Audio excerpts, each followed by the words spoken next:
I was working for a group called Paul Revere and the Raiders. They were trying to be the Beatles, but they weren't. At any rate, so we were Paul Revere and the Raiders. Who? Me and some other people of greater importance and influence, and Terry Melcher's general olio of characters who came in to provide the notes. Ry Cooder and I both got that. That was where we first got to work in the studio together. Terry put people together in a very nice way, very companionable and highly sober, strangely sober. Everybody likes to talk about the titillation of all the narcotic-driven psychodrama of the 60s. That's all very cute. But in fact, there is a fierce work ethic driven by things like a healthy competition with our English brothers, who we were fighting off we were throwing hot oil down the parapets. We were very competitive, all of us. And Los Angeles was trying to get a sound to wrest the power from New York City, which was the music capital of our country. And out with the old, in with the new. Here came the Byrds. They did it. Bang.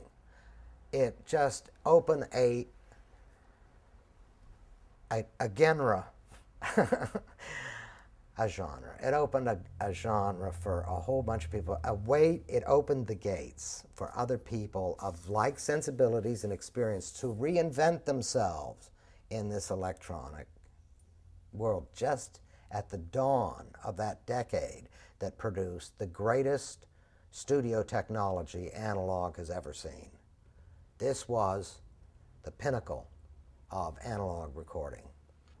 Well, you know, I'm sure if I listened to that Byrds album or any of them, I would be treading a familiar trod, that I have lived with those works and studied them. But now it's all such, I'm 64, it's a blur, which is where, and so forth. But I just tell you, that particular album, the one with 5D on it, has that. Well, yeah, sure. It feels psychedelia. Like it's got all the kick-ass of a certain track. They already had a portfolio of sales success. They were already in the gate, and I think that they wanted to experiment some. And you feel that. I got to play, and they had no clear, and I thought, well, I'll get in the way, I'm scared to death, what do I do? The guy said, can you play, Terry Melcher, can you play the B3? I said, of course I can play the B3. No idea.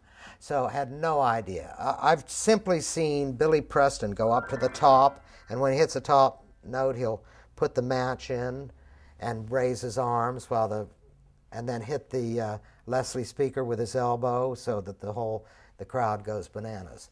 But I didn't know anything about playing B3, and there I was playing a B3 organ. But I somehow felt equipped, because I loved those guys, I knew what they were doing, and I considered it a fortunate little Kilroy was here kind of a thing, that I got to put my graffiti on the bottom of that great wall that they were building. Well, they were, at the session, or Fifth Dimension session, they were all sure-footed and having a ball. They were having fun. There didn't seem to be any problems. They had a common enemy. We all had a common enemy. And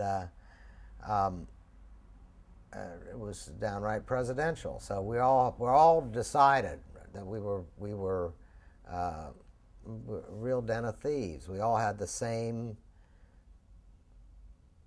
desperado kind of a motivation to change things, and there was a great deal harmonious, companionable, everything, good vibes, and certainly, and a